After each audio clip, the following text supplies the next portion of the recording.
I'm Finley. I'm a junior.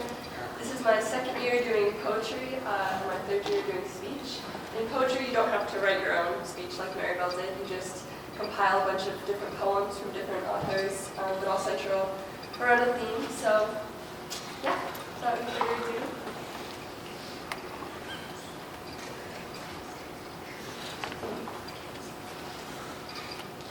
Oh, just one moment. The Minister of Loneliness has abolished email. He is installing tin cans to every windowsill with a piece of string to someone else's window. Not several, just one. Each person, of course, does not need several people to speak to, just the one. But the one must be reliable, must be available when needed. We are employing a buddy system now. Every day is a field trip to the Adulthood Museum, and we don't go home until everyone has been accounted for. Earth's population has recently surpassed 8 billion. Never have there been so many people on the planet, and yet never have we each been so alone. Apps like Instagram, Twitter, and TikTok all seem fun and engaging, but really they only make us feel more lonely. The Minister of Loneliness, a matchmaker described in Sarah Kay's poem, The Minister of Loneliness, is a man trying to bring a nation together simply by giving each person their one, just someone they can talk to. Shake the Dust by Honest Mogani is a poem that urges us to release our fears, our regrets, and our loneliness. The way you find your buddy is a nationwide game of Guess Who, where you sing the song that is always stuck in your head. Describe the movie you can't get through without crying, or the hardest you've ever laughed, the outfit you wished you could pull off, and the only person who can spot you is the one you are assigned. All of Japan is a ball of string now. The economy has ground to a halt. Productivity is entirely impossible.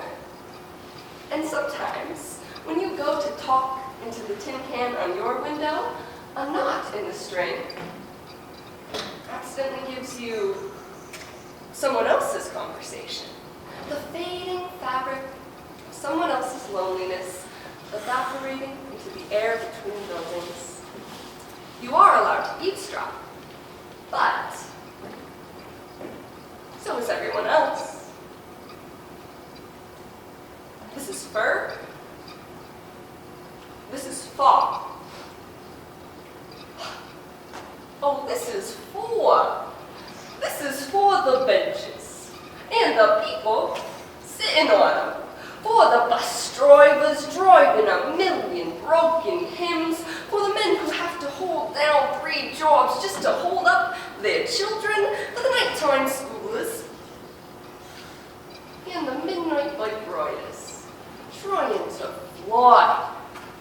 Shake the dust for the 2-year-olds who cannot be understood because they speak half English and half God. Shake the dust for the boys with the beautiful sisters. Shake the dust for the sisters with those brothers that are going crazy. Shake the dust. Those gym class wallflowers, the 12-year-olds afraid of taking public showers. For the kid who's late to class because he forgets the combination to his lockers. For the girl who loves somebody else. Shake the dust. The Minister of Loneliness has prescribed therapy for everyone. Daily walks through many gardens, opportunities for meditation by a brook, in the rain, under falling blossoms, or along a snowy riverbank, depending on the season. When you order dinner for one, the person who delivers it arrives with an appropriate ability and comfort level, dance instruction video, and 2 hours to spare. Grieving is encouraged, and art making is rampant, but because of the knots, sometimes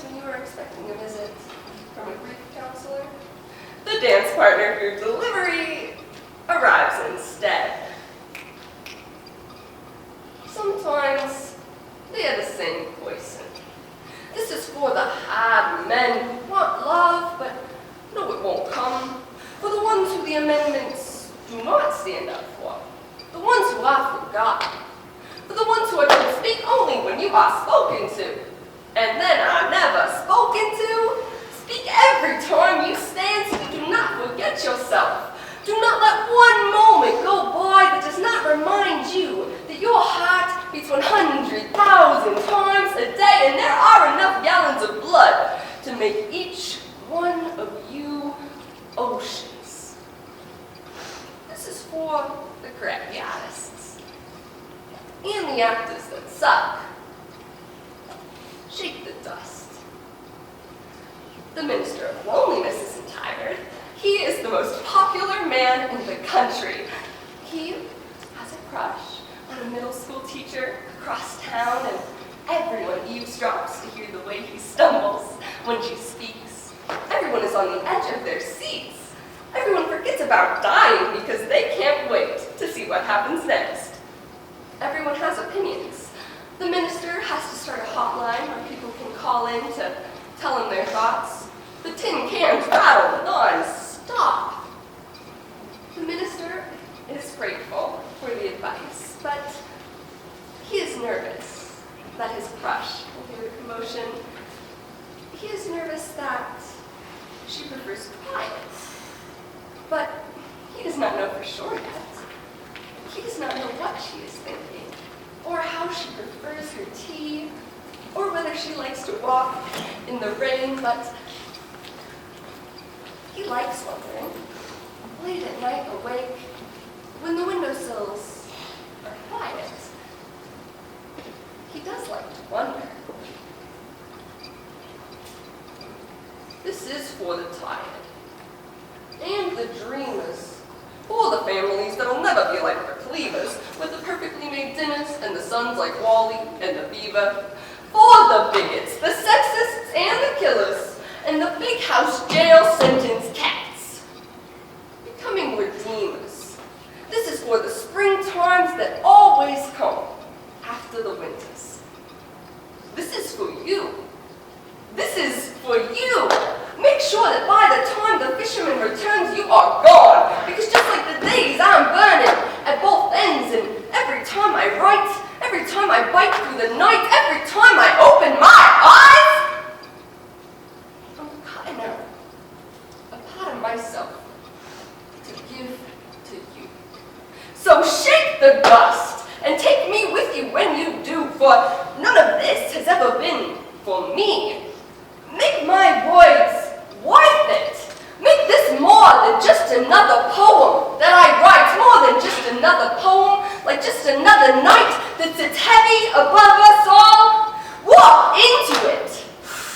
Breathe it in. Let it crash through the halls of your arms like the millions of years of millions of poets that course like blood, pumping and pushing, making you live, shaking the dust.